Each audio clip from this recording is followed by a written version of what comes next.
Welcome to the closing remarks, World Summit 2019.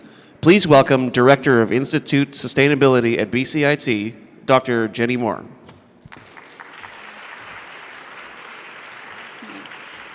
Thank you, everyone. Welcome to our closing ceremony. What a wonderful week of building the bridge to socially just and ecologically sustainable communities. I'd like to acknowledge that we are gathered on the unceded land of the Coast Salish peoples, including the territories of the Musqueam, Squamish, and Tsleil-Waututh nations. I'd also like to thank Indigenous elders and leaders who have contributed to the Summit program for sharing your wisdom and compassion.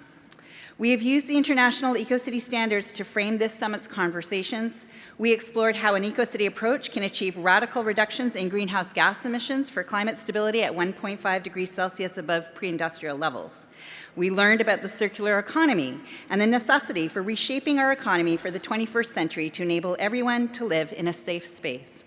We also changed our thinking about informal settlements, seeing them as important spaces of innovation for sustainability that outperform traditional rankings for sustainable neighborhoods that are formally planned. Through the summit, we have been encouraged and challenged to rethink and reframe who has a voice, how love enters into this work, and how we can best encourage and support each other as we move forward in the age of the Anthropocene. We heard this morning and during our opening keynote address by Paul Hawken about the important role that education and culture play. We build the bridge to socially just and sustainable communities by being the change we seek. And I do not intend these words as a platitude. I am re-speaking the wisdom of Gandhi and those who come before because they are true. BCIT took on the role of academic host for the summit because we believe that a skilled workforce ready to build socially just and ecologically sustainable cities is the only way forward. To help us on this journey, I would like to introduce the Honorable Melanie Mark, Advanced Education, Skills and Training, to say a few words. And before I invite her up, I'd like to just share with you what a remarkable woman she is. Melanie Mark's story is one of firsts. She became BC's first female Nations MLA when she was elected to represent Vancouver Mount Pleasant in 2016. In 2017, she became the province's first female First Nations cabinet minister, appointed to the Ministry of Advanced Education, Skills and Training.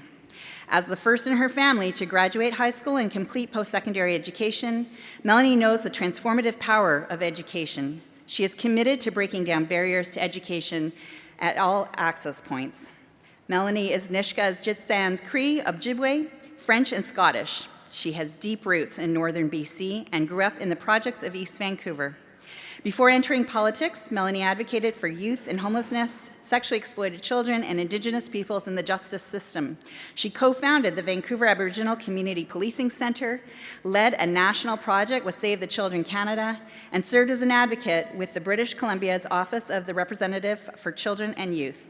She holds a Bachelor of Arts degree in Political Science with a minor in Sociology from Simon Fraser University, a Criminology diploma from Native Education College, Douglas College, and an Advanced Executive Certificate in General Management from Queen's School of Business in Kingston, Ontario.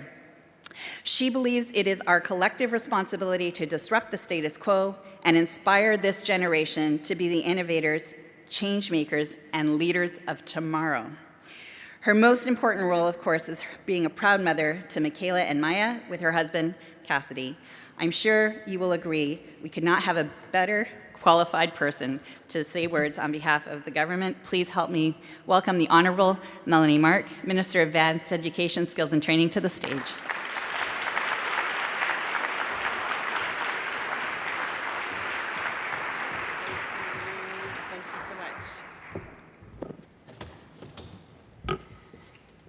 Good afternoon, everyone.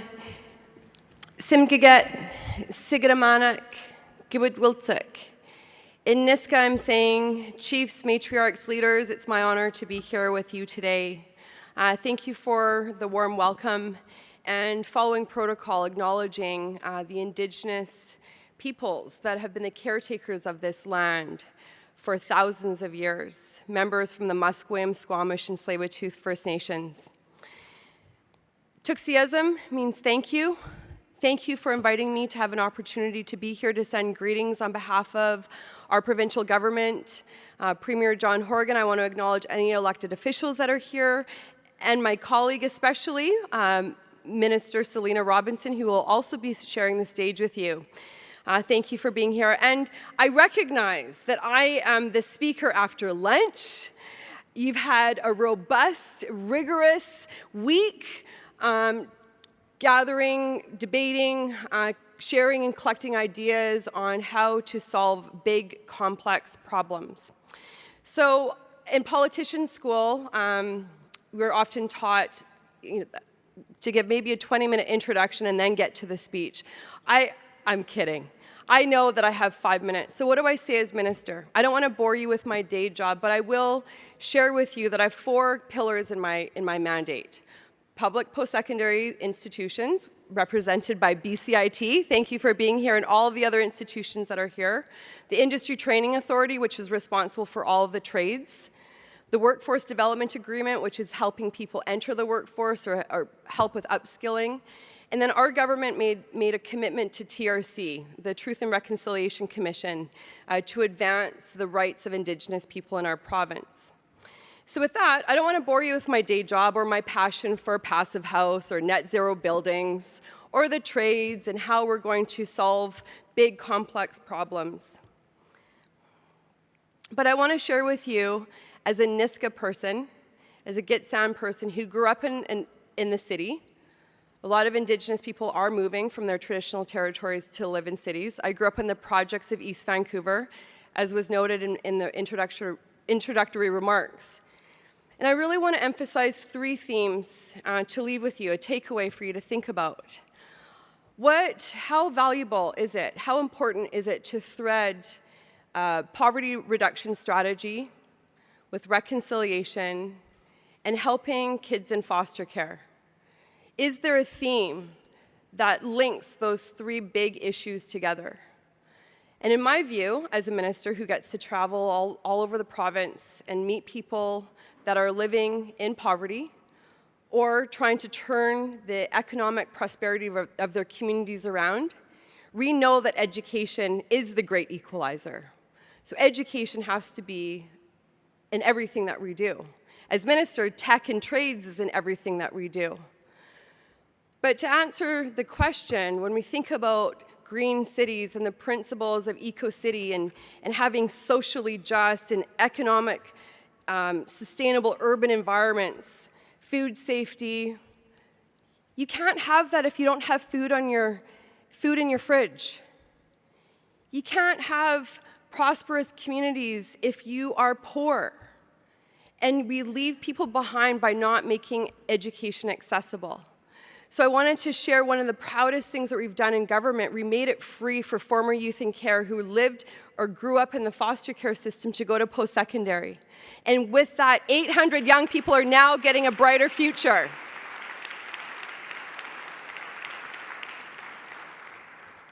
I often say, as, yes, a cabinet minister, but someone who grew up with no books in my house, I didn't grow up with organic food.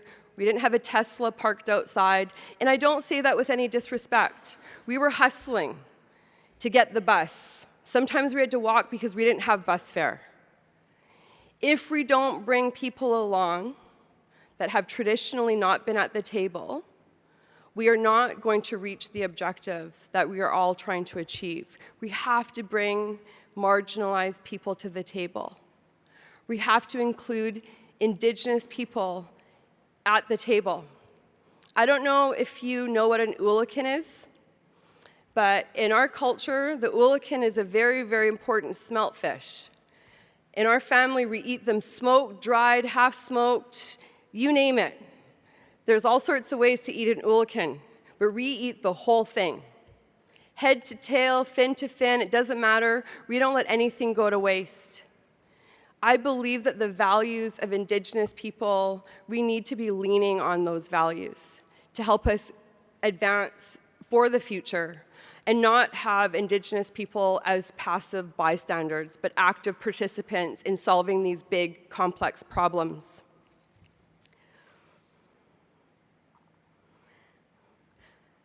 I'm going to leave you with a commitment. I believe the call to action is to build sustainable cities, we need a skilled workforce. There is no question.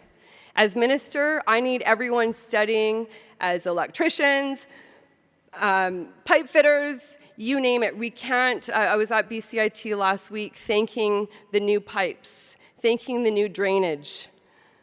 They often don't get credit for the important role that they play in our eco-city environments. So we need the tradespeople. They put the lights on. If you want to make your building environmentally friendly, we need to give thanks to the tradespeople, and we need to be committed to moving the dial. And part of what our government has tried to do is invest in women in the trades, get women into the trades to build their skill set. So I won't leave you with anything more than thank you. It's a big idea, big call to action.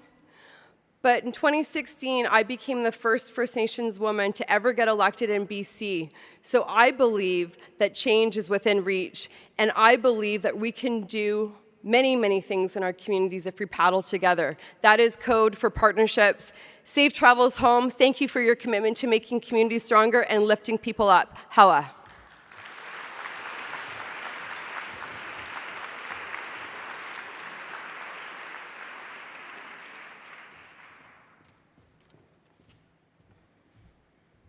Thank you very much. I'm sure you can agree with me that we are in good hands with inspirational elected leaders like the Honourable Minister Melanie Mark. Thank you. All right.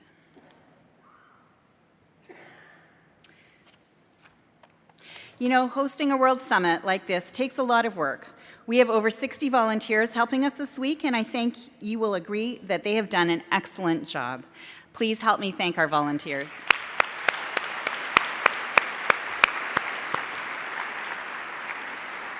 Our program committee, comprising people from around the world, have worked hard for over 2 years to bring you this amazing conference. And I'd like to take this opportunity to recognize them. And if you are in the room, please stand when I say your name, and please hold the applause until the end. Sharon Gill and Andre Confiato with United Nations Environment Program, Sustainable Cities and Lifestyles Unit. Sahar Attia, University of Cairo and board member, EcoCity Builders.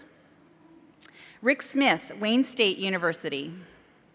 Adel Abdelkader, founder and CEO, Trend Green Knowledge. Aparjithan Narasnan, principal architect, AN Design, Habitat Studio. And Teresa Williamson, founder and executive director of Catalytic Communities. Thank you for helping us put together what I think everybody agrees is a really fantastic summit program.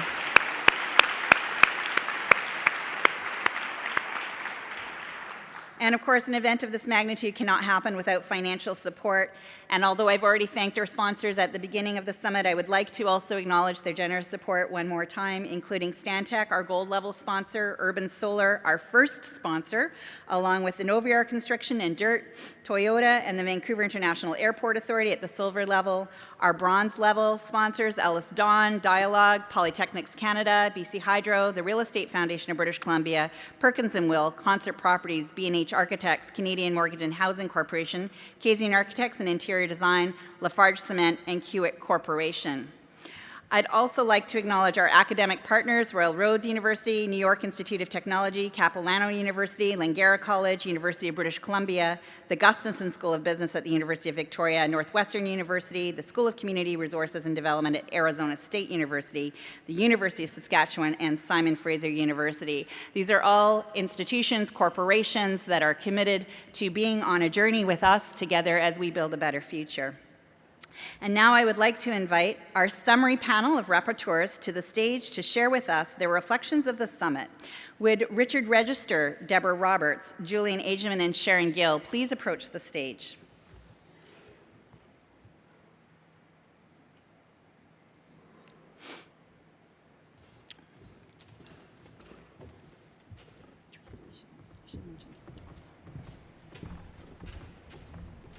Yeah. And I'm looking at Teresa going, come on up, I forgot to mention. Teresa Williamson, please come to the stage. My apologies.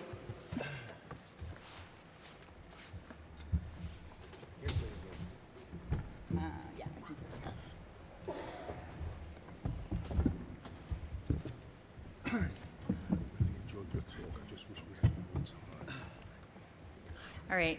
I have a couple questions. I'll take the first one standing, and then I'll sit down, and we'll let you talk amongst your... Well, actually, I think I need to see a little bit.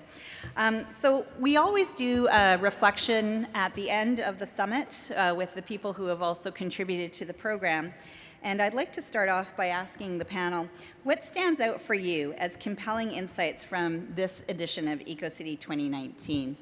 And maybe we'll start with Richard Register. That it's going on and on and on. Maybe it'll be eternal.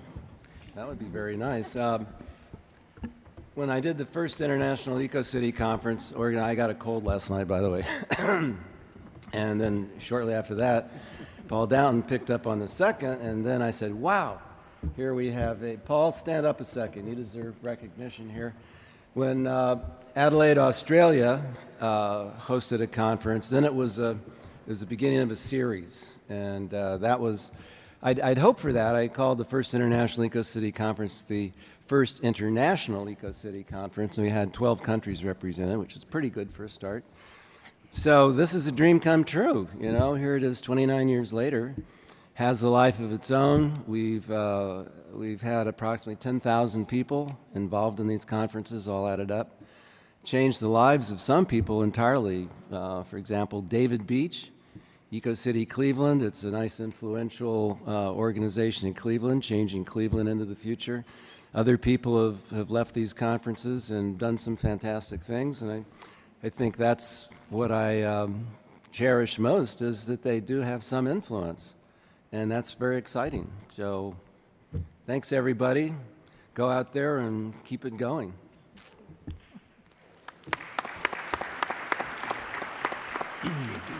Maybe we'll just go down the line. Deborah, would you like to share your insights? Great, and good to see that we still have people in the room at the end of the week. That's always a real metric of success, I think. So well done to you all who are still in the room. I think, though, we must also, as well as patting ourselves on the back, we must be critical of where we go to from here. I mean, I've certainly enjoyed my time here. I spend the majority of my time now working at an international level in a scientific arena, and that is still largely urban blind. And so while we might come to meetings like this and be well aware and impressed by the power and agency of cities to tackle a number of issues, and we've really gone through a comprehensive checklist here. We've checklist science and justice and informality and poverty and transport and energy transitions and biodiversity. We need to realize that the kind of energy in this room does not necessarily at this point seep into every aspect of international discussion and priority making. And so I think we need to be congratulatory. An excellent week. We've got a full checklist, but the question is, how do we turn these convenings now from a place where we come and we hear the fruits of our labors and we share that information into catalysts for change? And I think that might be the next challenge for this long series of conferences, is how we move from a conference format into turning this into a cauldron for action. And that might be the next step I think we need to take, is figuring out how we reconvene these convenings so that we create partnerships and drive actual projects emerging from this particular process. Because the world is in a state of emergency. There is no question. We have to do things very differently. The past is no longer a good predictor of the future. And so that would be my challenge to the people who carry the next EcoCity conference forward, is how do you turn that into a place where new partnerships and actions emerge directly out of the conference. Thanks very much.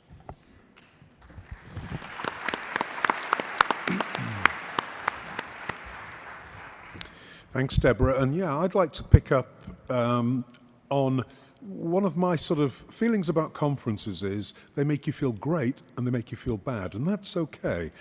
The great thing is we're a movement, and it's a movement that has started with Richard, and there are many movements like us, and I'd like us to be a part of those other movements. For instance, there's a Future Cities Canada movement started, and I am surprised to see very little interaction between the Future Cities Canada people and this particular conference. And so we need to, I think, make links across all of these movements that are moving us in the right direction.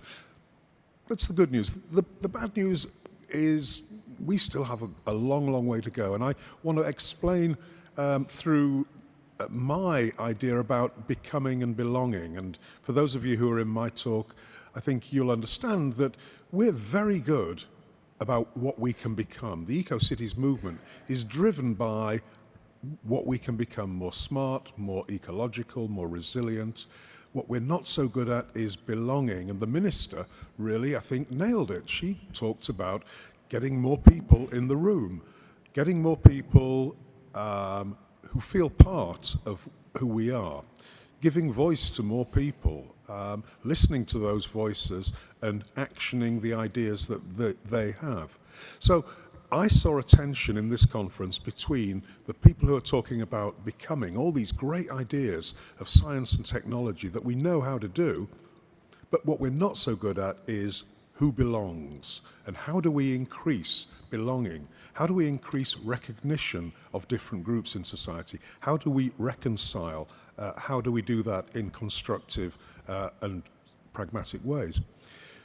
And finally, again, I come back to my end remark in my keynote.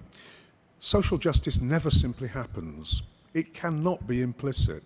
We don't work towards social justice. We have to start our planning with social justice. And a very good example for those of you who know the food system in Belo Horizonte in Brazil, they didn't work towards food with dignity, food as a right or social justice. They started planning their alternative food system in Belo Horizonte along those lines.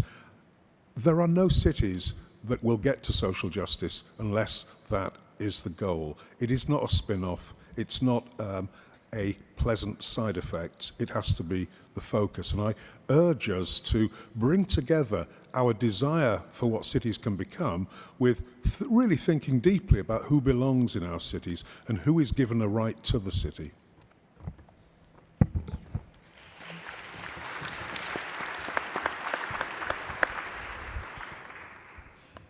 The theme of belonging is a great place for me to start, too, because in Rio, with the Sustainable Favela Network I mentioned, we have 7 working groups, and things like solar and sewage seem obvious, but memory and culture to an environmentalist might not seem obvious, except that for the fact that without a sense of belonging, nobody wants to care for where they're from. And so as long as we build cities where people are excluded or feel othered or are not involved in the process, we can't expect people to care for our planet at any scale. I just want to thank Jenny for inviting me and for making informal solutions to sustainable development one of the themes of the conference. As far as I know, that's the first time it's ever happened, especially at a sustainability conference, and I think it's incredibly commendable.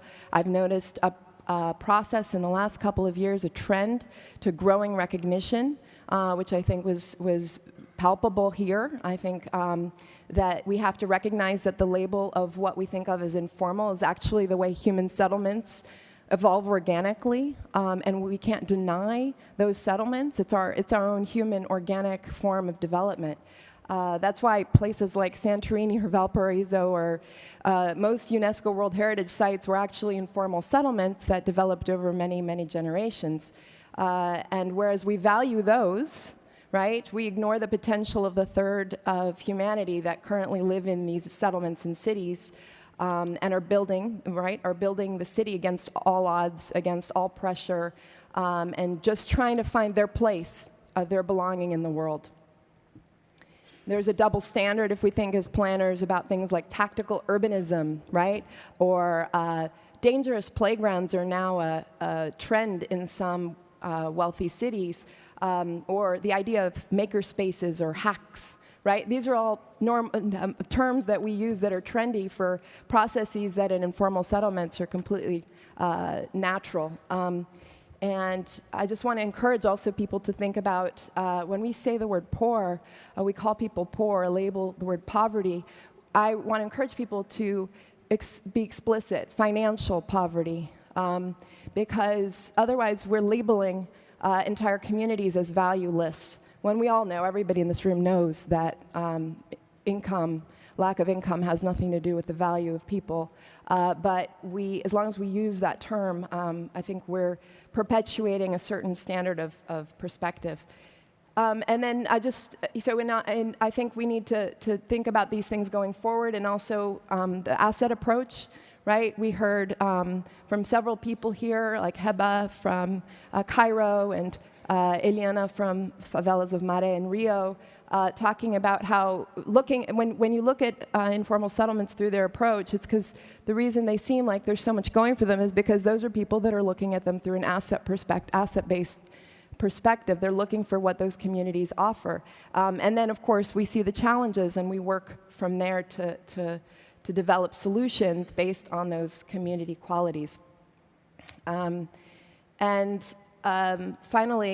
I just think we need to go beyond all of this, right, and find ways to weave informal and formal systems together in ways that are productive towards achieving our eco-cities. So we need to find ways to flexibilize our planning approaches, to encourage, identify, and invest in spontaneous and informal solutions that citizens and communities can implement to build themselves in sustainable ways. Too much regulation is very important, obviously, but too much regulation and the wrong ways is really counterproductive, and we need to be creative and strategic about where it's really useful, where it's not useful. And by doing this, we can open up opportunities for people to engage and find meaningful action, which is what everybody wants. And the reason people disengage is because either many times is the lack of sense of belonging and being able to really invest in a place, and also the fact that they feel disempowered by the difficulty of taking action. So, what we need to do now is for people to feel empowered to make change in their communities and neighborhoods, and also their fractals. So thank you, everybody.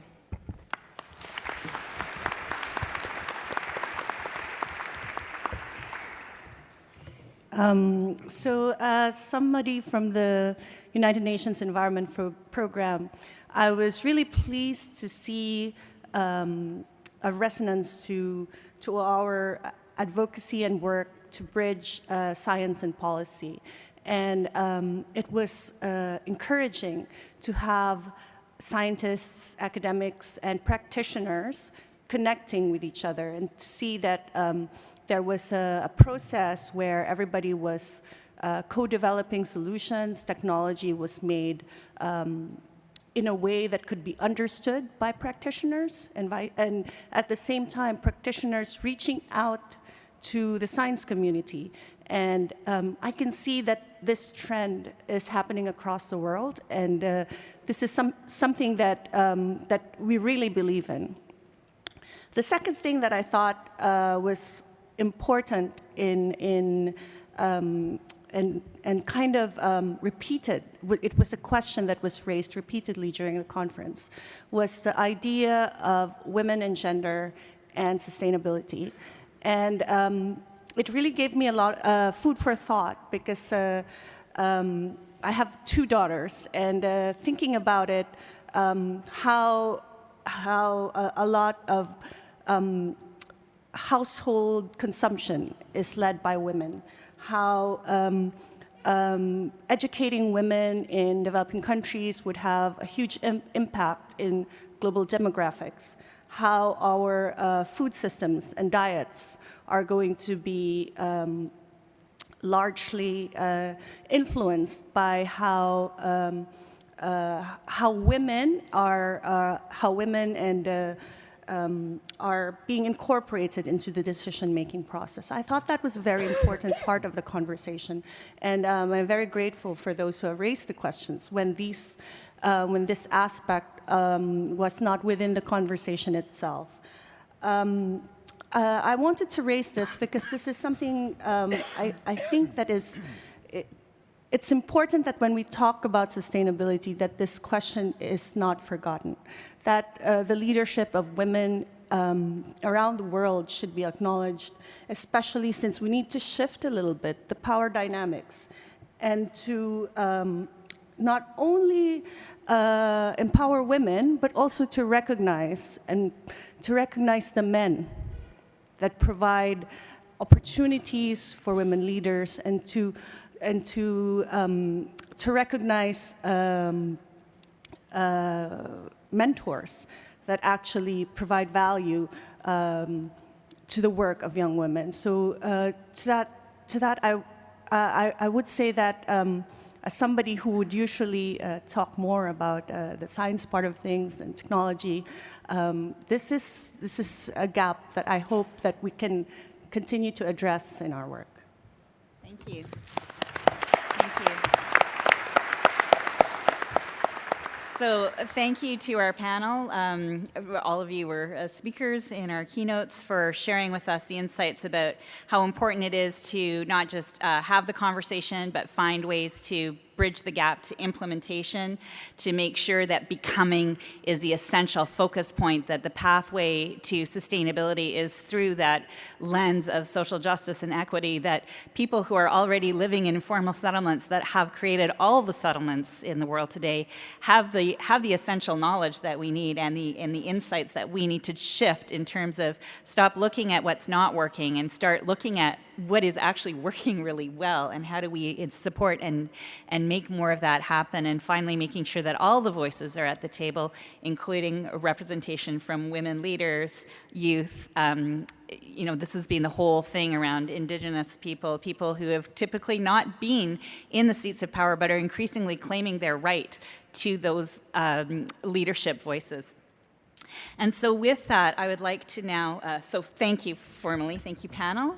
Please take your seats again, and thank you for sharing your insights. I'd like to say one thing though, as someone who worked on this early on, thank you so much. It makes so much work to do these sorts of things, and you're representing what's carrying on, what's carrying into the future. So just want to say thank you personally, Jenny, and on behalf of all the people I work with Ecological City Ideas. Thank you. Thank you. Well, it's my pleasure. You're welcome.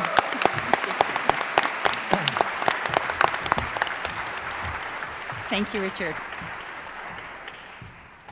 All right, so now I'd like to invite BCIT President Kathy Kinloch to the stage. She is, of course, a woman who needs no further introduction. You know her well over the week, but I'd like to say personally she is my inspiration. She has been the reason why we are able to move forward with this summit, thanks to her support and the support of the School of Construction Environment, who I'll acknowledge later. But I'm sure you can see that as President Kinloch speaks about BCIT and our vision and where we're going, why we stepped forward to be the host of this summit. Please help me welcome our President, Kathy Kinloch, to the stage. Thank you. BCIT President.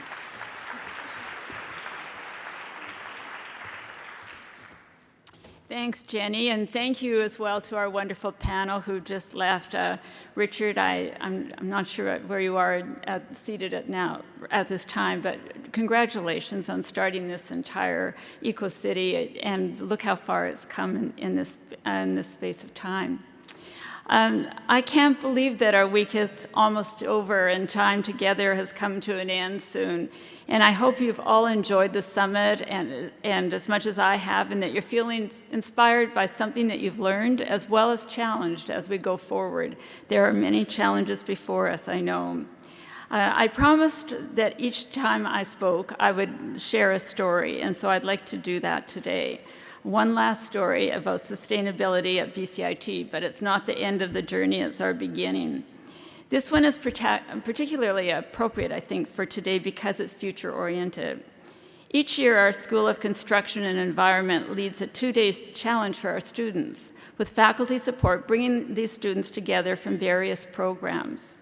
The evening before the challenge formally begins, this past May, our Indigenous Services Department hosted a 2-day challenge participants in our BCIT's Indigenous Gathering Place to welcome our students, create teams, and share Indigenous students' perspectives and traditions, working with the EcoCity standards as a framework.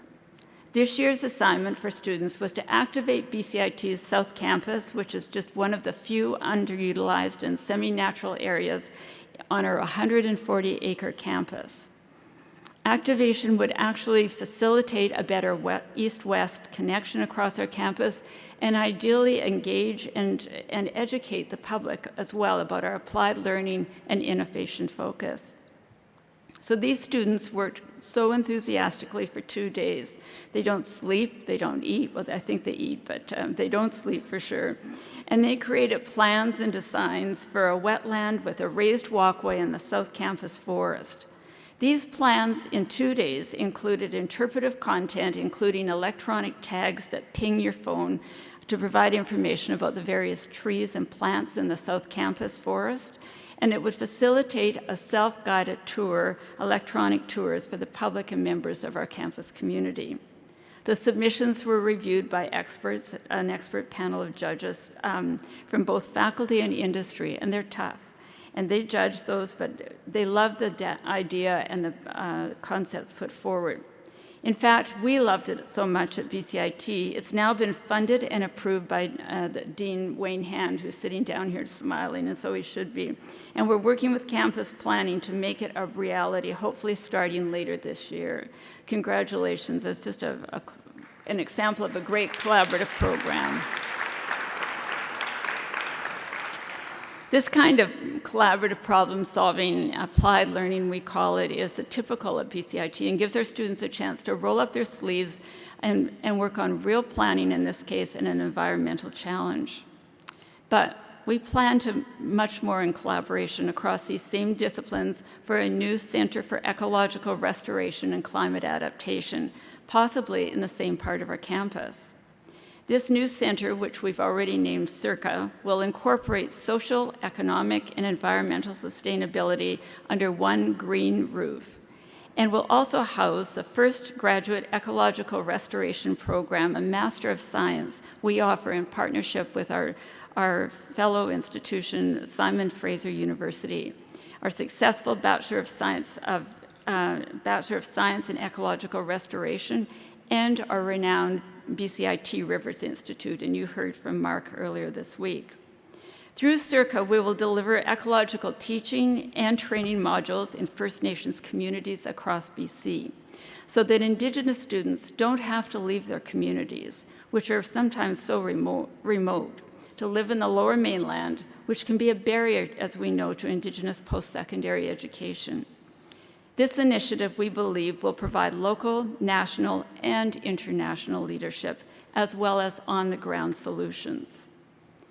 So as a legacy of this BCIT, it's not BCIT, the EcoCity World Summit, I'm pleased to announce that BCIT is launching its first EcoCity Center, based at BCIT, which will support the evolution of EcoCities worldwide and help to build socially just cities in balance with nature.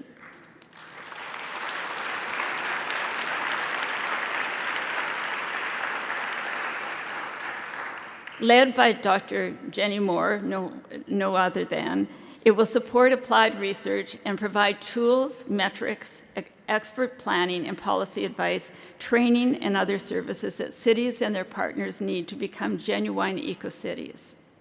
This approach, we believe, leverages BCIT's own renowned applied research, much of which I talked about over the course of the summit and mentioned just earlier. And it adds new capabilities to assess a city's energy and material requirements relative to climate stability, thresholds, and ecological carrying capacity. This includes quantifying different pathways to achieve low-carbon lifestyles, measuring the impacts of cities on natural habitat, and of course, identifying performance benchmarks. As well, it identifies the top actions a city and its citizens can take to close the sustainability gap through urban restructuring and changes in lifestyle related to food, buildings, consumables, waste, transportations, and water, just to name a few. We're able to launch this center thanks in large part to the generous support of the Real Estate Foundation, donating $250,000 to BCIT for this center. Let's give them a round of applause.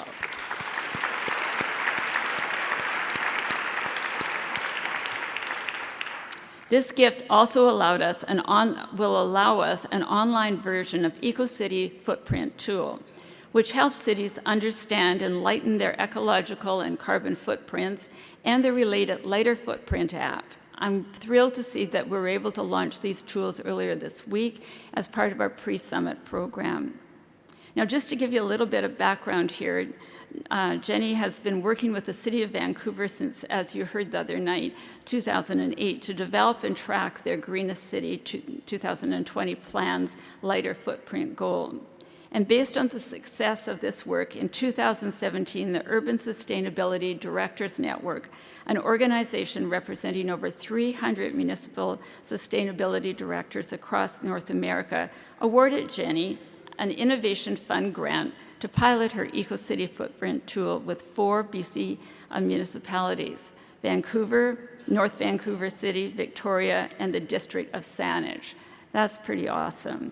Part of the real estate grant, foundation grant received to launch the center includes funds for a second round of pilots involving municipalities from across the province of BC. Staff from these municipalities are here we're here on Monday to start working on their EcoCity Footprint tool. I'm sure they had some challenges and they're excited about it, and to track and reduce their carbon footprint, a big commitment.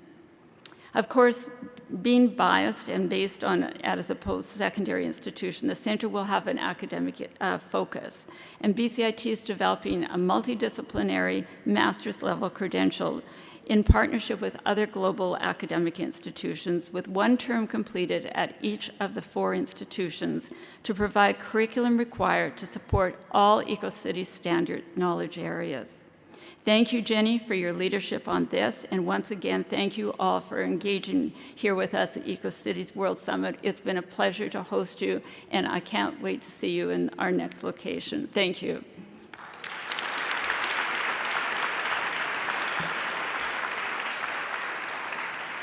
I'm wondering if Jenny, as well as Kirsten Miller, could come to the stage for a brief presentation.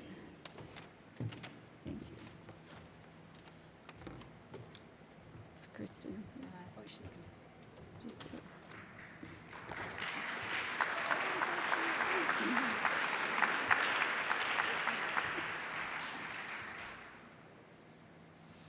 It's a long walk. Yeah.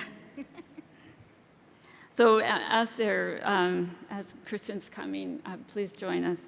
I just wanted to present on behalf of all of us, which I'm assuming that you would absolutely support as well, a gift of recognition for all the work that they've done, also, starting with EcoCities and now over to Jenny and the massive team at BCIT that has put this together.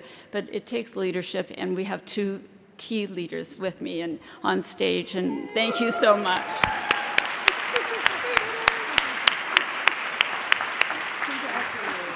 you so much.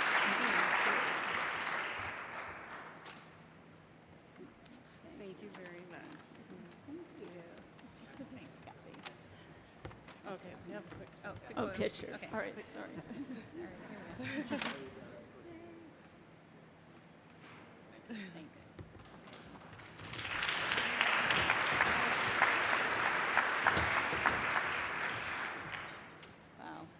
Well, thank you very much, Kathy. You're always full of surprises.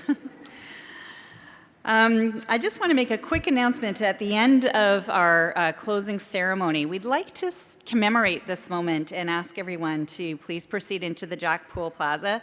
We're blessed with a week of sunny weather. Believe me, it's special. To do a family photo. We'd really like to commemorate this. We have the option to get a photo of all of us, and so if you would, at the end of the final ceremonies, just follow the guidance of the volunteers. We're just going to go out into the Jack Pool Plaza and do a group photo, and then we will be finished. So right now, it is my distinct pleasure to invite Steve Bersu, the president of the board of directors of EcoCity Builders, to the stage. And before he approaches the stage, I'd also like to take this moment to acknowledge those board chairmen, the directors of EcoCity Builders who are in the room today. This is an incredible group of people who work very, very hard. They do a fantastic work around the world. And this summit is held every 2 years in funds raised or go directly to supporting the work that they do. I've been a supporter and fan of the EcoCity approach for many, many years. I really believe that this ethic of social justice and care for the earth is through EcoCity building is the way that we need to move forward. So there's too many of you all in the room, but I know some of you are here. With the board members of EcoCity Builders that are here, please stand. Kostas Taregas, Sahara Tia, Steve Bursou, Executive Director Kirsten Miller, who you know. Please help me give them a round of applause.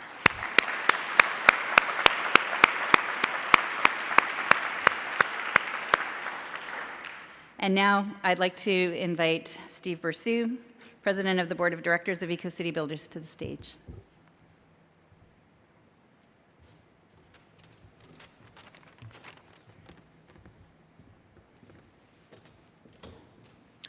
Thank you, Jenny. As we approach the close of the 13th EcoCity World Summit, I'd like to pause to note how impressed I've been with the quality of this convening, the program, the presenters, and the delegates. Throughout the past 3 days, I consistently sensed the drive to move beyond descriptive narratives of our planetary challenges and move into actionable measures equal to the task of addressing our problems and shaping a better arc for the story of humans and cities. Having the summit in this eminently livable city, in this LEED platform venue, with some of the most amazing views in the world available at every turn, has provided an inspiring backdrop to the experience. EcoCity Builders would like to thank once more the City of Vancouver for co-hosting the event. We salute your considerable efforts to make Vancouver the greenest city in the world. The results are paying off.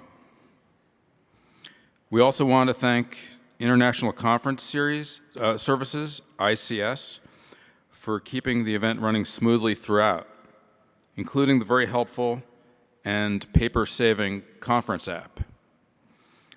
This conference series has a lot of moving pieces, and ICS rose to the challenge of weaving it all together into a successful event.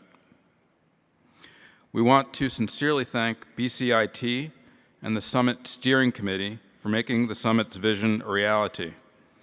We want to personally acknowledge BCIT President Kathy Kinloch, Dr. Jenny Moore, Dean Wayne Hand, and BCIT Business Manager Marita Luke for their considerable efforts and commitment to convening a first-rate event.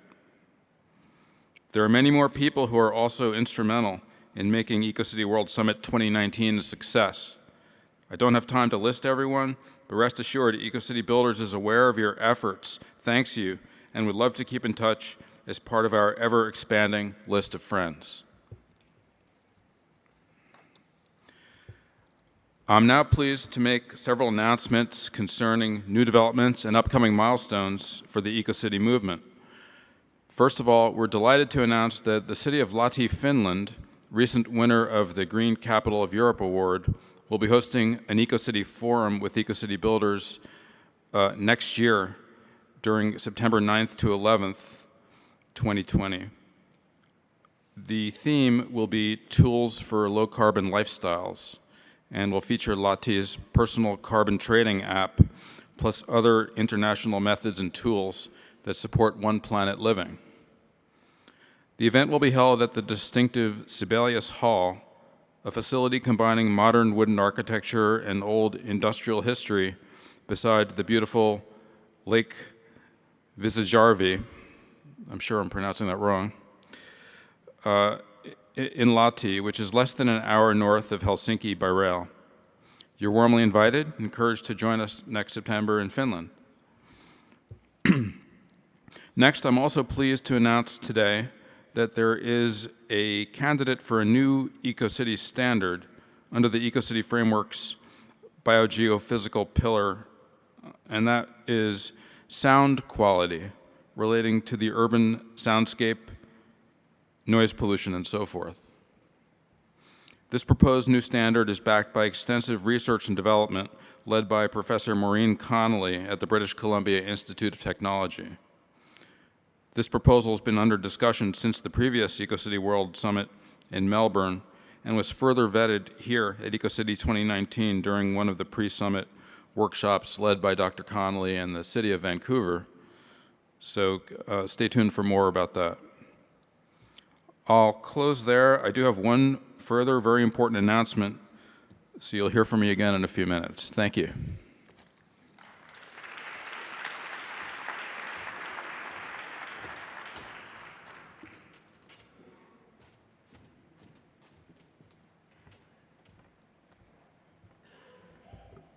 Thank you, Steve. So, building eco-cities, like providing access to housing, is a process. As Richard Register likes to say, as we believe, so shall we build. And as we build, so shall we live. We have the good fortune of working with strategic partners who have contributed to the Summit program, including United Nations Environment Program, the International Union for the Conservation of Nature, UN Habitat, Habitat for Humanity, BC Housing, and more. The list is long, and we appreciate all your participation and support. On Monday, we celebrated World Habitat Day and remembered that it was here in Vancouver in 1976 that the first conference on human settlements was held, and it gave rise to the creation of UN Habitat. EcoCities is a movement, a philosophy, and an approach to rebuilding cities in balance with nature that follows a path of social justice. And in pursuing socially just cities, we also achieve ecological sustainability. I would now like to introduce the Honorable Selina Robinson, Minister of Municipal Affairs and Housing, as someone who has the responsibility to help us achieve these goals. Selina Robinson was elected as the MLA for Coquitlam-Millardville in 2013 and re-elected in 2017. She is the Minister of Municipal Affairs and Housing. Selina served as the official opposition spokesperson for mental health and addictions, seniors, local government, and sports. Born and raised in the suburbs of Montreal before relocating to Richmond, BC with her family, Selina has been actively engaged in the Coquitlam community since moving there more than 20 years ago. As a former city councillor, Selina fought to protect the health of children and families by introducing a local ban on cosmetic pesticides and worked to improve access for people with disabilities as chair of the Coquitlam Universal Access Ability Advisory Committee. Prior to being elected, Selina had a home-based family therapy practice, was the Director of Development for SHARE, Family and Community Services, and was a counseling instructor and program developer at the University of British Columbia's Life and Learning Centre and Vancouver Community College. Selina lives with her husband, Dan, in the Ranch Park neighborhood of Coquitlam-Millardville, where they have raised their now adult children, Aaron and Leah. As a cancer survivor, Selina does the annual Ride to Conquer Cancer alongside her husband, and they have raised more than $500,000 with Team Way Hey Hey over the past 8 years. When she is not working or training for the ride, Selina can be found in her garden or in a kayak. So please help me welcome the Honorable Selina Robinson, Minister of Municipal Affairs and Housing, to the stage. Thank you.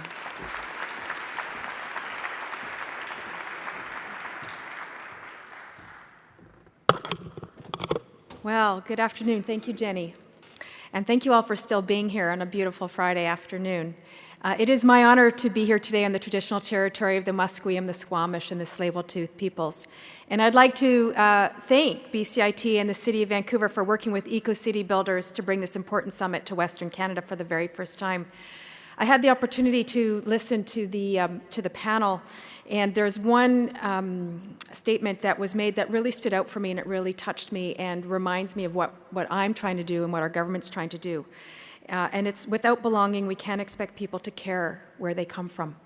And so I want to thank you for, I didn't track who said that, but it really speaks to what we're trying to do as a government.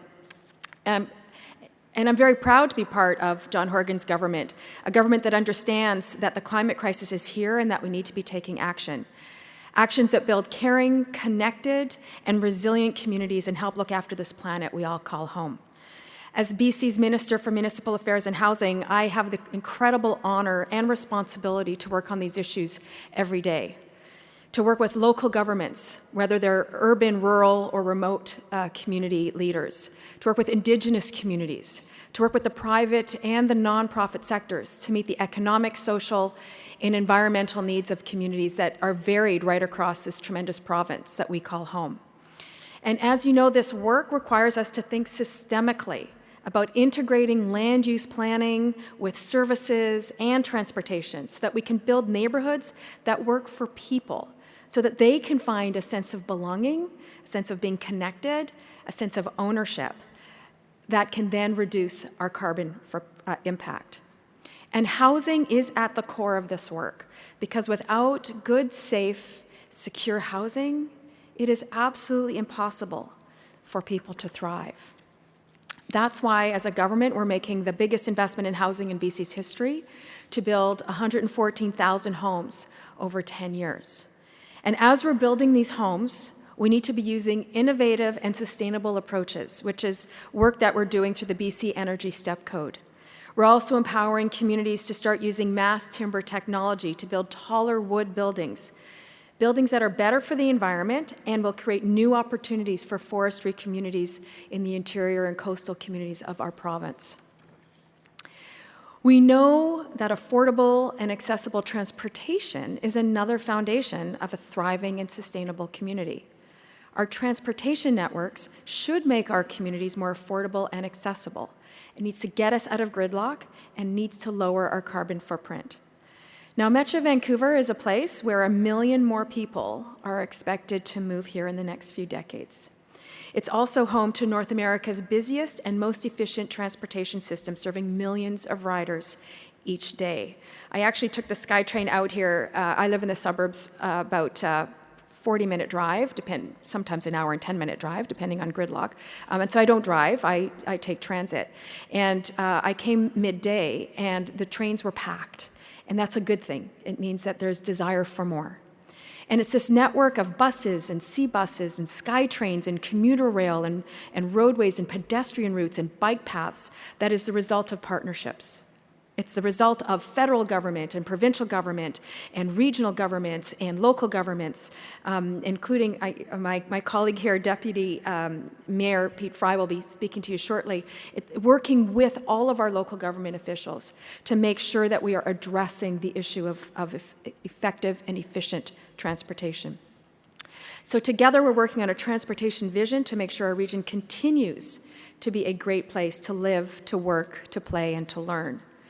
And land use planning, housing, and transportation are all key components of our government's Clean BC plan, a plan to help cut pollution, boost the economy, and make life better for people here in British Columbia. Clean BC will make how we get around, how we work, and how we heat our homes more efficient so we protect our land, our air, and our water. There's no question that adapting to climate change is one of the most urgent and challenging issues facing all of us. When it comes to adapting to climate change, it is going to take resilience. And building that resiliency is about building connected, livable, and just communities where progress for all is vitally important. And I know that this summit has generated many ideas, it's created connections, and given us some practical solutions that we can put into action. And here in British Columbia, I'm really looking forward to continuing to work with many of you to build a sustainable future for the people of our province. And I want you to know that your work is important. And when I heard this has been going on for 29 years, and at times you probably have felt like you're banging your head against the wall, I want you to know that we are paying attention, that the policymakers and the builders, we are paying attention. So it's important work. Keep it up, and I look forward to our continued success together. Thank you.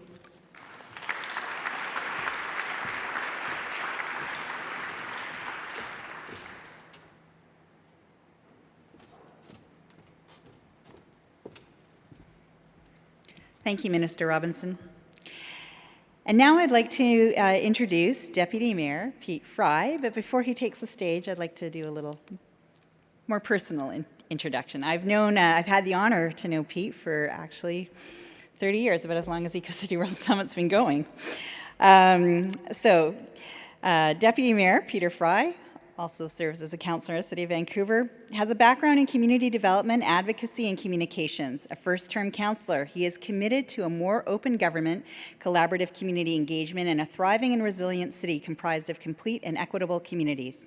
Councillor Fry has worked with hundreds of local small businesses, arts, and nonprofits, and served as a frequent public speaker on issues of land use, housing, heritage, and community. He has also volunteered his skills to support AIDS relief, food security, animal welfare, cultural groups, and fighting climate change.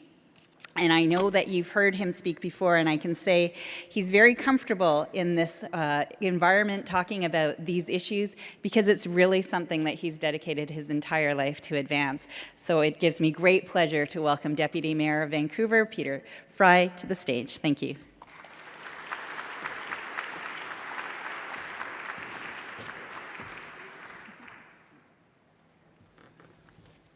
Thanks, Jenny, and thank you all. It is my pleasure to be here. My name is Pete Fry, and I'm the Deputy Mayor of the City of Vancouver, and it's been our absolute pleasure to host you here this last week, and with gratitude to be here on the unceded traditional territories of the Musqueam, the Squamish, and the Tsleil-Waututh people who have cared for this land for millennia. I'm always happy to see her, but I'm especially happy to see Minister Robinson here and Minister Mark earlier. I had the pleasure of, in my role as Deputy Mayor, I've been running all over town all day, and I had the pleasure of opening a new childcare space with Minister of Education and Minister of Poverty Reduction with our provincial government. It's a new seismically upgraded school, and on top, the City of Vancouver, in partnership with the school board and the province, have built 115 childcare spaces. And so it's a really fantastic opportunity. We're building complete communities. It's a light, airy space with a low carbon footprint, and it's just lightening our footprint in general. And it's those kind of partnerships that really build upon the success of everything that we're trying to do. And so we're also so pleased as the City of Vancouver to be partnering with BCIT, especially on getting new skills training, on supporting those skills training, and getting our workforce up to speed to build the kind of communities that we need, low carbon communities. So, you know, as we like to say, when we work together, we get things done. And as we like to say here on the coast, when we pull together, the canoe moves faster. So very honored to be part of all these partnerships, in particular with the provincial government and with BCIT. You know, as Deputy Mayor, I've been honored to take part in the EcoCities World Summit and pay tribute to the leaders who've brought together to share the knowledge in this event. And I've been blessed to actually show up as Deputy Mayor quite a few times through the course of this. Bad news for the actual mayor, who's been sick for a lot of the summit, but it's been great for me to be able to step in and take part. You know, Vancouver has a long tradition of leading on environmental sustainability, and that tradition goes back to the Coast Salish people, who were stewarding this land, as I mentioned, for millennia. We at the city know that efforts to keep Vancouver a clean and green coastal city are important to our residents, and over the years, we've engaged with thousands of residents about how we keep our air and water clean, how we grow a clean economy, transitioning to renewable energy, and making sure that we're resilient now and for future generations. Estimates suggest that cities are responsible for about 75% of our global CO2 emissions, so cities have to be on the front lines, and we have to be an integral part of the solutions to fight climate change. That's why the City of Vancouver Council declared a climate emergency earlier this year, and that's why cities around the world are following our lead. To reduce carbon pollution and limit warming to 1.5 degrees Celsius, the City of Vancouver will be focusing on 6 key areas: being a walkable city, focusing on active transportation and transit, reducing emissions with more zero-emissions vehicles, reduced carbon emissions from new buildings and construction projects, zero-emission heating in all new and replacement heating and hot water systems, and reforestation. We also recognize that the opportunities for climate action and to advance social equity, and for the need to prioritize our most vulnerable neighborhoods as we adapt for climate change. For that reason, we also approved the creation of a climate and equity working group here in the City of Vancouver. As always, I look forward to exploring more opportunities that will achieve a more sustainable future for all of us, and again, working together in vibrant partnerships, because when we all pull together, we move the canoe faster. Thanks, folks, and thank you for joining us for the EcoCities.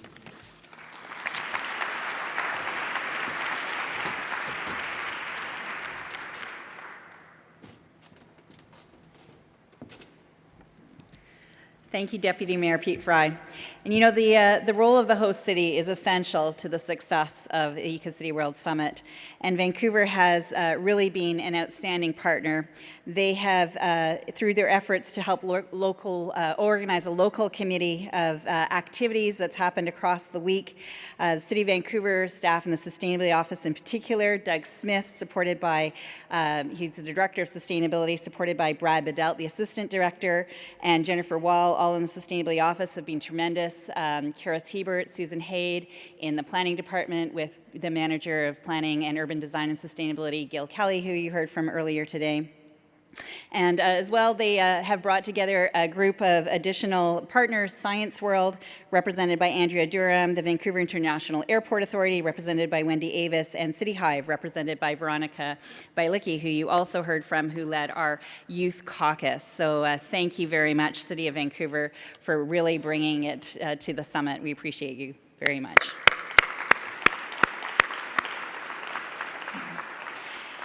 A British Columbia Institute of Technology steering committee comprising staff from the School of Construction and the Environment took the lead and responsibility for also bringing the summit to Vancouver, and they have worked tirelessly to bring the vision to life. And I'd like to ask that the members of this committee please stand when I say your name, and please hold your applause to the end. First and foremost, Director Wayne Hand, or sorry, Dean, what am I saying? Dean of the School of Construction and Environment, Wayne Hand.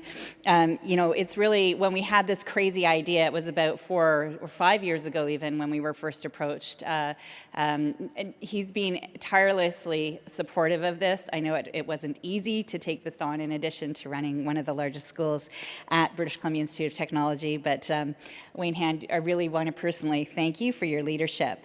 And Marita, wait, hold your applause. Marita Luke, Business Development Manager. Marita has personally hit the pavement and brought out our sponsors and supporters and everyone. So she's just, yeah, she is unstoppable, Marita Luke. Lori Tarian, Industry Services Manager, also making sure that, you know, we're keeping a fine eye on all the details and the logistics to keep it going. And Sarah Campbell, the School Sustainability Program Manager, who really got the vote out, so to speak, in helping get our faculty, students, and staff to submit abstracts. We had 15% representation at the summit from BCIT, and thank you, Sarah. I know that you did an outstanding job to help engage our entire community. And finally, Andrea Dusange, the administrative assistant, who personally kept me on track and knew where I was going at all times, and also helped to keep our minutes with our steering committee. Your participation and support, I am so personally indebted to you. Thank you very much.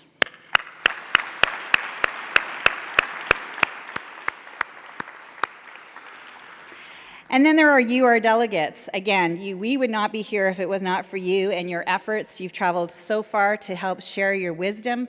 And, you know, we've come from all corners of the earth, and that's where we'll be going back. And I think one of the most important things about Eco-City World Summits, it really is a movement. It's a commitment. We spend time together here, and then we spend a lifetime together out in the field continuing to move this work forward.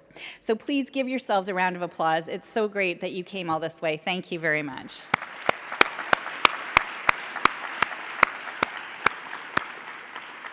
And now I would like to re-invite Steve Boursu, President of the Board of Directors of Eco-City Builders, to the stage to make an important announcement.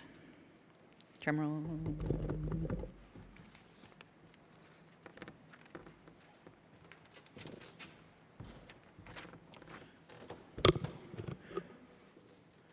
Thanks again, Jenny. And just as a reminder, upon conclusion of the formalities here, we're inviting everybody to come outside onto the plaza for a team photo, Team Eco-Citizen. So it's my great pleasure to announce the next host of the Eco-City World Summit 2021. We had a number of very strong bids to host the next event, and after a lot of consideration, we made the award to the city of Rotterdam in the Netherlands. Some of the details of the event remain under discussion, including the date, so we invite you to check in with us via our website and newsletter for more information about that. The overall theme of EcoCity 2021 is Synergies in a Sustainable Eco-City, building the biodiverse, circular, and resilient eco-city of tomorrow. So here to give you a welcome from Rotterdam and to tell us more about EcoCity 2021 Rotterdam, we have Dr. Nico Tilley from the University of Delft, which is just outside Rotterdam. Dr. Tilley, could you please take the stage with your colleague?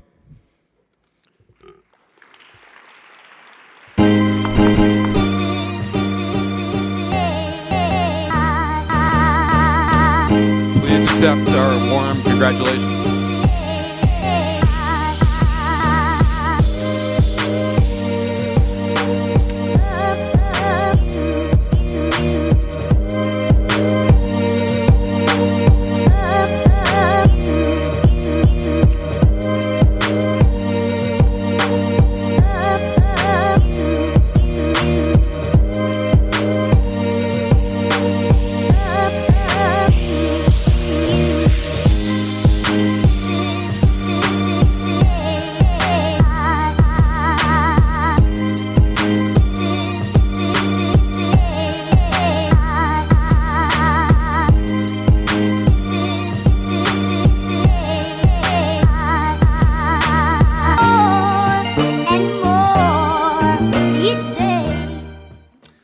Okay, thank you very much.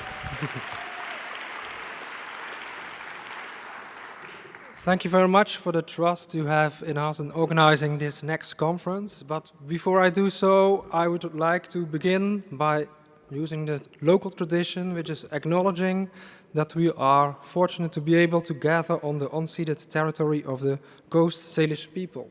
I think during this conference, we had the nice opportunity to experience a bit of history and traditions via Elder Bob Baker.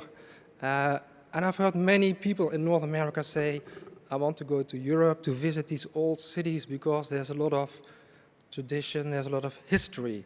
But when I experience all this in Canada in this context, I think there is much more history here, in fact. I also want to thank the Minister, Deputy Mayor of Vancouver and the host city, and thank you BCIT, Dr. Jenny Moore and your team, and Kirsten Miller and our EcoCity Builders team for this wonderful conference. I think we had a wonderful week where we learned a lot, and well, the only thing which we can do is, well, take some of that to the next conference, build on that, and try to move that forward. Actually, my first EcoCities conference was in Montreal. I know that I got a signed copy of Richard Register's EcoCities book, and I thought, wow, this is such a great conference where science and practitioners, designers, urban planners, architects come together, where they make decisions based on data, decisions based on science, and work together with people. The Eco World Summit Rotterdam 2021 will be organized with the City of Rotterdam, combined with Delft University of Technology. And you've probably seen one of all these speakers, because these are my students which did their master thesis at our university in Delft, and they all sent in an abstract to this conference. And well, I'm very proud of them, and I'm also very proud that they are a part of this team. Just a few words on Rotterdam, because some of you might not know it, because you've heard about Amsterdam. Rotterdam is the largest, or the second largest city in the Netherlands. It's the largest port in Europe. It's also the largest fossil-based energy port in the world. So that poses a lot of challenges to the city of Rotterdam. It's a working-class city with a lot of challenges, which made the city also go into urban innovations through history. And it's these challenges, but also opportunities and innovations we want to share with you and invite you to come over to the Netherlands. The mayor of Rotterdam, which is, he's actually an immigrant mayor, the first immigrant mayor of a major European city, is very outspoken. I know that many years ago he said, why is our city always at the bottom of the rankings? How to improve this? We started organizing architecture biennales, focusing on climate adaptation strategies in 2005, energy transition strategies in 2008, a densification and greening strategy in 2012, where we actually invited, well, the experts on eco-density, Larry Beasley from Vancouver, and we worked together in a team how to translate that strategy, the Vancouver success story, basically, to what we do in Rotterdam. After that, circular economy, urban metabolism, 2014, and now Rotterdam has been listed as, for instance, New York Times top destinations. The tourism has doubled, the inner city life is booming, but we miss something, and that's focus on green. We have water, energy, but we would like to focus more on biodiversity. And that's why, especially for this conference, we also hooked up with BirdLife Netherlands and BirdLife International, and that's we have a combined work together with Jip Lauwe-Kooijmans from BirdLife Netherlands to actually focus more on these issues. So what can you experience in Rotterdam? It ranges from storm surge barriers to water squares, to a covered market hall, a biking city, which actually had its model shift 12%, go up 12% in 14 years, tidal river parks, do-it-yourself houses, carbon-neutral greenhouses which produce carbon-neutral tomatoes, circular economy fab labs, high-quality immigrant neighborhoods, and a lot of things more. The bottom line is that we have a lot of challenges, but we also have a lot of urban innovations to trigger systemic change. The city of Rotterdam is also a C40 member, is one of the 100 resilient cities of the Rockefeller Foundation and part of ICLEI. I invite you all to come to Rotterdam to share ideas, to work together, and to make steps towards cities becoming real eco-cities. And maybe I should also follow up on Deborah Roberts' quote from maybe make a cauldron for action and having joint work together. So thank you very much for this opportunity. I'm looking forward to see you in Rotterdam. Thank you.